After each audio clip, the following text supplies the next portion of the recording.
So dear friends, दिनै नोंथांमोननि सिगाङाव मोनसे भिडिअ लाबोदों आङो and this video will be very helpful and very motivational जागोन आरो स्पेशली नैबे भिडिअआ गार्जेनफोरनि थाखाय जागोन जायफोर बिमा आरो बिफाया गावनि गथ'फोरखौ एलपि स्कुल एमइ स्कुल आरो हाई स्कुलाव फरायहोगासिनो दं बिथांमोननि थाखाय नैबे भिडिअआ very helpful जागोन आरो गोबां मिथिनो लागा आरो गोबां हेल्प मोनगोन होननानै आं सानो बेनिखायनो नैबे भिडिअखौ ओरैबायदि शेयार खालाम ओरैबायदि मानसिफोरनि शेयार खालाम जाहाथे ओरैबायदि बिमा बिफाफ्रा मोनो बे भिडिअखौ जाय बिमा एबा बिफाफ्रा गावनि गथ' गथायफोरखौ एलपि स्कुल एमइ स्कुल आरो हाई स्कुलाव फरायहोगासिनो दं बे बिराद इन्सपिरेशनेल जागोन मानोना दिनै आं सासे मानसिनि मोनसे इन्टारेस्टिं हिस्ट्रि स्टोरी आं खोन्थानो नागिरदों बे जाबाय थमास आल्वा एडिसन दिनैसिम थमास आल्वा एडिसननि मुंखौ मिथियै रावबो गैया जों दा बाल्ब लागायो न'फोराव बाल्ब जोंनाया and this was invented by Thomas Alva Edison Thomas Alva एडिसना मुलुगनिनो सासे मुंदांखा साइन्टिस्ट एबा बिगियानगिरि आरो बे बिगियानगिरिया दिनै जोंनि गेजेराव माबायदि एसेबां पपुलार जानो मोनखो बियो गोदोआव मामोन आरो दा थैना थांनायनि उनावबो दिनै मुलुगा मानो थमास आल्वा एडिसननि मुंखौ लानो गोनां जाबाय थादों दिनै बेनिनो मोनसे आं इन्टारेस्टिं आरो इन्सपिरेशनेल स्टोरी नोंथांमोननो देखायनो नागिरदों आं दिन्थिनो नागिरदों सानसेखालि बिराद मोनसे इन्टारेस्टिं घटना बियो सानसेखालि थमास आल्वा एडिसना गथ' फिसामोन बे क्लास एलपि स्कुलाव फरायनायमोन थमास आल्वा एडिसना जेब्ला स्कुलाव फैदोंमोन बिनि टिचार सासेया अर्थात बिनि जितु जा स्कुलाव फरायोमोन बे स्कुलनि फरायनायनि हेड टिचारा बिनो नटबुकआव मोनसे लाइन लिरनानै हरबाय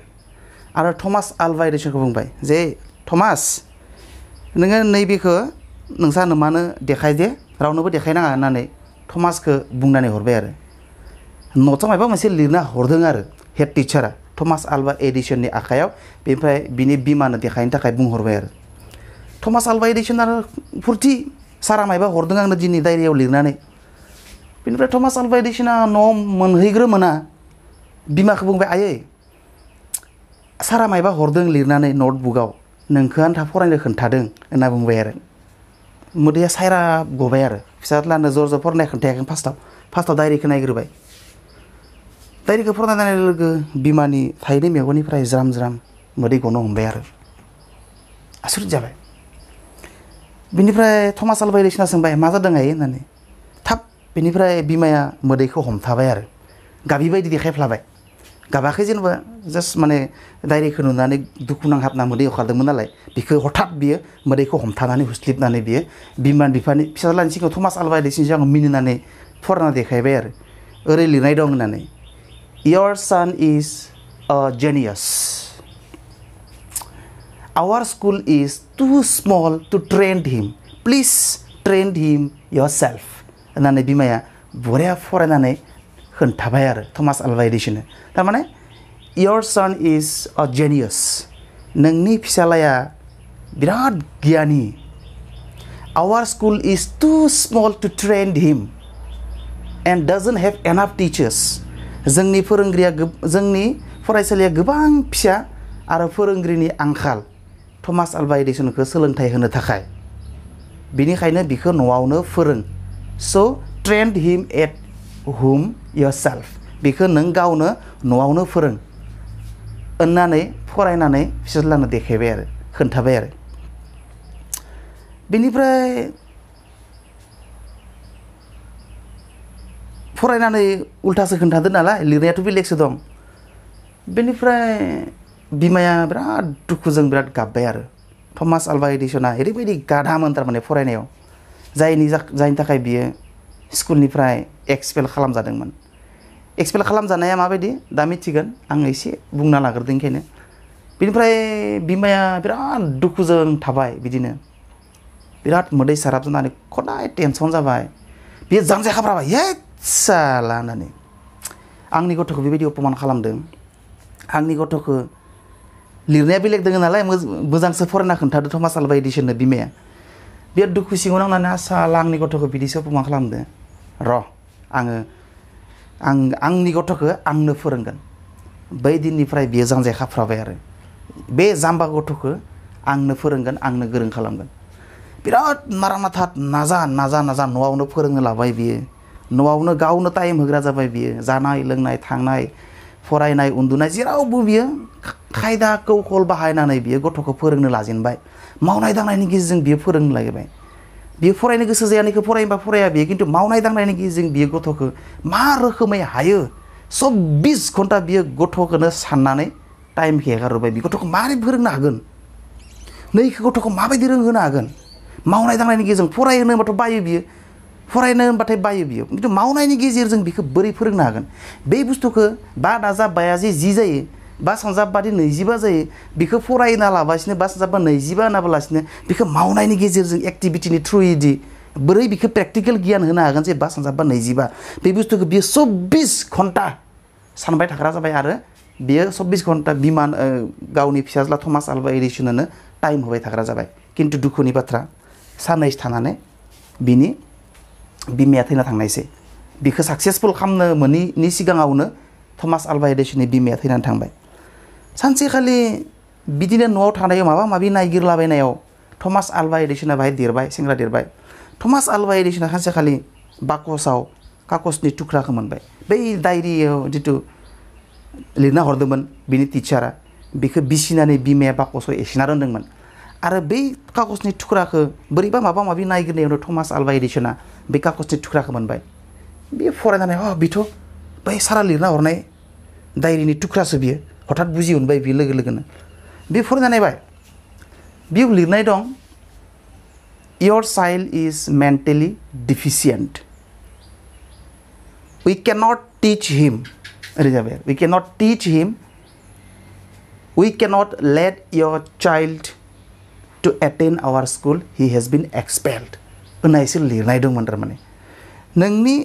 गथ'आ जेबो माथा गैया बियो माने माथाया घला जों बेबायदि गथ'खौ जोंनि स्कुलाव फोरोंनो हाया बिखौ जोंनि स्कुलनिफ्राय एक्सपेल खालामनाय जाबाय होननायसो लिरनाय दं खिन्थु बिमाया बिखौ बेलेगसो फरायनानै खोन्थादोंमोन बै सानखालि जेब्ला लिरनानै हरदोंमोन थमास आलभा एडिसननि आखायाव बिमानो फरायनो हैथां होननानै जेब्लासिम जै सानखालि लिरनानै हरदोंमोन होनबा खालि बिमाया बिनो उल्थासो फरायनो देखायदोंमोन बेखौ नुनाय लोगो लोगो बे बिराद दुखु नांबाय आरे बिदिसो लिरना हरदो इमान दुखु नांहोदो आंनि आइखौ बेनिफ्राय बियो बे थुख्रानि बे जि डायरिनि थुख्रानि बे थुख्रानि बेक साइडथिं लिरनानै दोनफिनबाय आरो yes Thomas Alva Edison is a mentally deficient but his mother turned him into a genius होननानै बे उल्था पेजथिं लिरना दोनबाय आरो थारमाने नंगौ थमास आलभा एडिसना सासे मेन्टेलि डिफिसियेन्ट बियो खर' गाज्रि मानसि बियो मालाबाबो फरायनो हाया खिन्थु बिनि बिमाया बिखौ गियानिसिम सोलाय होदोंमोन होननानै बियो उल्था बे डायरि थुख्रानि उल्था साइडथिंगालै बियो लिरना दोनदोंमोन आरो बेबायदिनो बियो माने बिराद मोनसे चेलेन्ज लादोंमोन आरो बिनि बिमायानो बिखौ बानायनानै गालांखादो जिखिनि हायथैनि सिगाङावनो खारन बिनि बिमानो मोनसे चेलेन्ज दङमोन जे येस आङो बे गथ'खौ आंनो माने बेखौ गिदिर गोलाव खालामगोन आंनो गियानि खालामगोन दिनै स्कुलनिफ्राय एक्सपेल खालामनानै आंनि गथ'खौ हरबाय आरो बिमा बिफा आरो आंजों आरो गामिजों ससाइटिखौ अपमान खालामबाय आंनि ससाइटिखौ आं थानाय ससाइटिखौ आङो बिनि फिथाइखौ सानसेबाबो आङो दिहुनगोन होननानै बियो चेलेन्ज लादोंमोन आरो थमास आलभा एडिसनखौ बियो गोबां नाजादोंमोन आरो बियो गोरों खालामदोंमोन खिन्थु साक्सेसफुल जायैनि सिगांनो बियो थैलांदोंमोन थ' दा दिनै जोङो थमास आलभा एडिसननि मुंखौ मिथियै रावबो सुबुं गैया दाना आं बुंनो गोनां बाथ्राया आं बुंनो नायनाय बाथ्राया नैबे भिडिअनि गेजेरजों बे जायो मा सासे मानसिया एक्चुअलि जिखुनु खामानिखौनो बियो मोनसे तरिकाजों मोनसे नेमखान्थिजों रोङा बियो दा नोङो जोंनि मास्टारफोरा जोंनि गार्जेन्सफोरा ओरैबायदि जानांगौ थारमाने जोंनि बिमा बिफाया जास्ट स्कुलाव थां गथ'खौ हेगार हरबाय स्कुलाव थां स्कुलाव हेगार हरबाय दुगै जा फरायना फराया पात्ता गैया हयथ' जोङो थारमाने बेनि गथ'आ एक्चुअली गथ' सासेखौ नोङो सासे गिदिर मानसि खालामनोबा बेखौ साक्सेसफुल खालामनोबा बेखौ लेखा गोरों खालामनोबा एक्चुअली नोङो फरायनोबानो जाया नों स्कुलाव थांगोनबानो जाया नोङो 24 घन्टानि गेजेराव बेखौ नों मोनसे आबाद हिसाबैसो लानांगोन ओंखायनो 24 घन्टानि गेजेराव नोङो नोंनि गथ'नो बेसेबां खमायहोनो हादों नोङो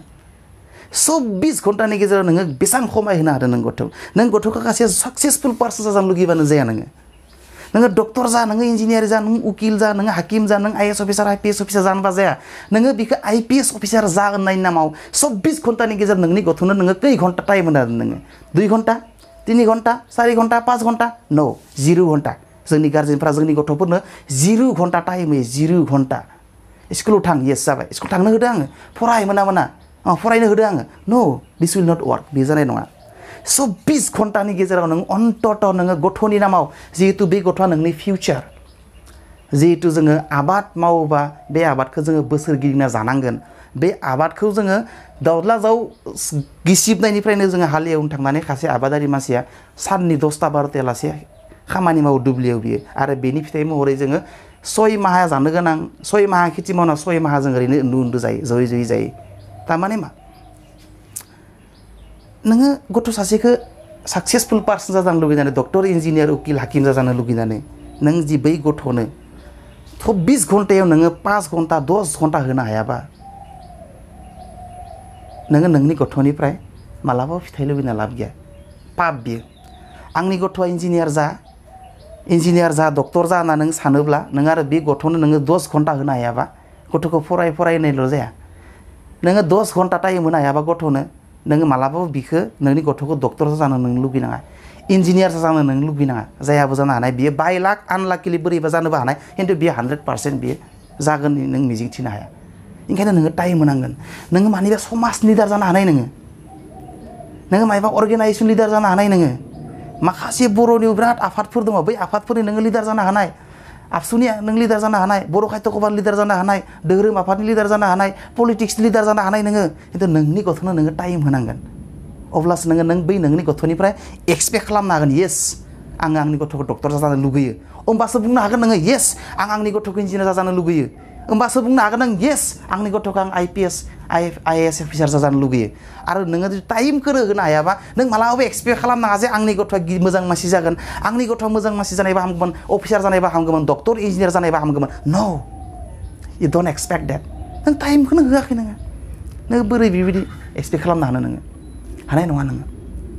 टाइम होनांगोन जोङो टाइम होनांगोन माने माबायदि टाइम होनांगोन नोङो गथ'जों नोङो थाफानो हानांगोन नोङो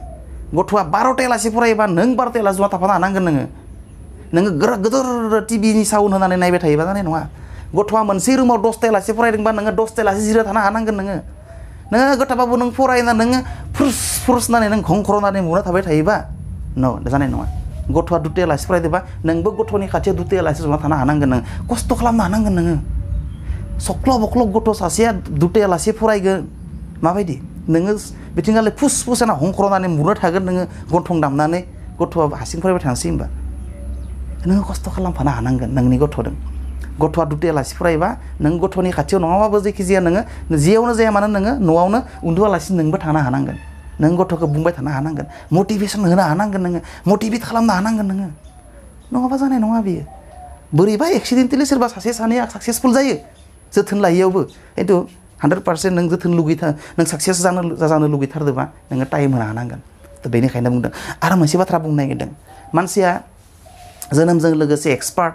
बे जानानै फैया बियो टेलेन्टेड जानानै फैया बियो जोङो नायनांगोन जे बियो फोरोंनाय बुस्थुफोरखौ बियो थाब सोलोंनो हायो ना हाया बेसेबां थाब सोलोंनो हायो बियो सानफा एफा जोङो स्कुलाव खबर लाहैनांगोन आंनि गथ'आ माखौ हादों माखौ हायाखै बेसेबां इमप्रुभ जादों बेसेबां इमप्रुभ जायाखै इमप्रुभ खालामनो थाखाय मा खालामनांगोन माबे साबजेक्टआव मोजां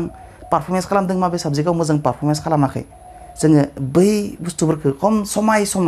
टाइम टु टाइम जोङो स्कुलाव थांनानै हेड टिचारनियावनो जा क्लास साबजेक्ट टिचारनियावनो जा जों बै बुस्थुफोरखौ खबर लाहैनांगोन बैफोर जाबाय बिफाफोरनि मावनो गोनां आरो जोंनि बिमा बिफाया स्कुलाव हेगार हरबाय से थाखोआव 10 बोसोरालासे 10 बोसोर स्कुलाव फरायनायला सानसेबो स्कुलनि जाय स्कुला हेगार हरो बै स्कुलनि हेड मास्टारजोंनो सानसे रायज्लायफ्लांदों ना साबजेक्ट टिचारजों सानसे रायज्लायफ्रादों ना सोंहैदों जे आंनि गथ' हादोंना हायाखै आंनि गथ'आ मा साबजेक्टखौ हायाखै आंनि गथ'खौ हाहोनोबा मा खालामनांगोन सानसे बिमा बिफा जोंनि मेक्सिमाम 80% 90% गार्जेनफोरा सानसे स्कुलाव थांना सोंहैया आंनि गथ'नि पारफरमेन्सआ माबायदि हागोन ना हाया हानो थाखाय मा खालामनांगोन आङो आंनि डिउटिया मा जानांगोन नो नेभार आस्क दिस थिंग्स टु द टिचार्स दिस रियेलि सर'फुल सासे गथ'आ फरायनो हानाय हायैनि कारना बेनि मेन्टेल नङा गथ' सासे साक्सेस जानो हानाय फरायनो हानाय हायैया बिनि माथानि सायाव सोनारनानै जाया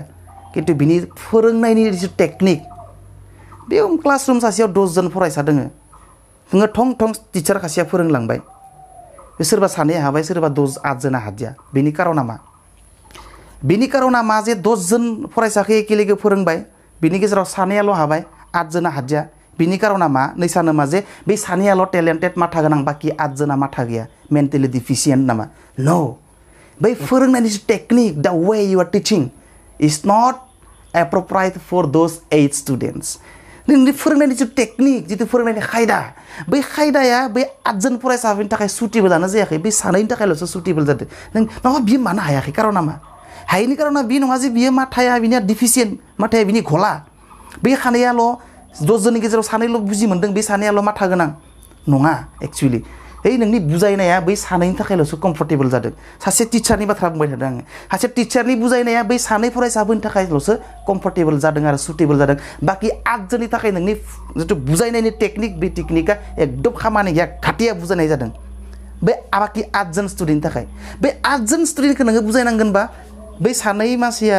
नों जिबायदि बुजायनायाव बे सानैयाल' बुजि मोन्दों बे तरिकाखौ नोङो बे 8 जननि थाखाय एप्लाइ खालामनाङा मानोना बै नों जिबायदि बुजायदों आरो जेबायदि बुजायनायाव सानैल' फरायसाया बुजि मोन्दों बे बुजायनायखौ नोङो सोलायथाराब्ला बे 8 जना मालाबाबो बुजिनाय नङा बेनिखायनो दिस इज योर टेकनिक अफ टिचिं दिस इज द टेकनिक अफ द टिचार्स फर विच मेनि स्टुडेन्ट्स डोन्ट आन्डारस्टेन्ड द मेन थिं आरो बेनि थाखायनो गोबां फोरोंगिरि आरो गार्जेनफोरा बै फोरोंनायनि टेकनिक बुजायनायनि टेकनिक आरो रोंहोनायनि टेकनिकफोरखौ मिथिनो थाखायबो मिथियैनि थाखायबो गोबां फरायसाफोरा बुजि मोना आरो रोङा आरो जिबनाव माने सासे मोजां मानसि आरो साक्सेसफुल मानसि हिसाबै गसंथिनो हाया थ' बेनिखायनो बे बुस्थुफोरखौ जोंनि गार्जेन्सफोराबो सम टाइम टु टाइम स्कुलाव थांनानै जोङो बुजायहैनांगोन जोंनि गार्जेनफोराबो सोरबा टिचारनिख्रुइ माखौबा बांद्राय गोरों जानो हानाय जों मालाबा साजेसन हैनांगोन गार्जेन मिटिङाव थांनांगोन जों बुंनांगोन नैबेखौ नैसासो फोरोंनायबा गाहाम जागौमोन आंनि गथ'आ एकखौनो बुजि मोनाखै मानो बुजि मोनाखै गथ'आ व्हाइ माय चाइल्ड डाजन्ट आन्डारस्टेन्ड दिस मानो बुजि मोना कारना मा माथा गियान मा माथाया थायो बयनिबो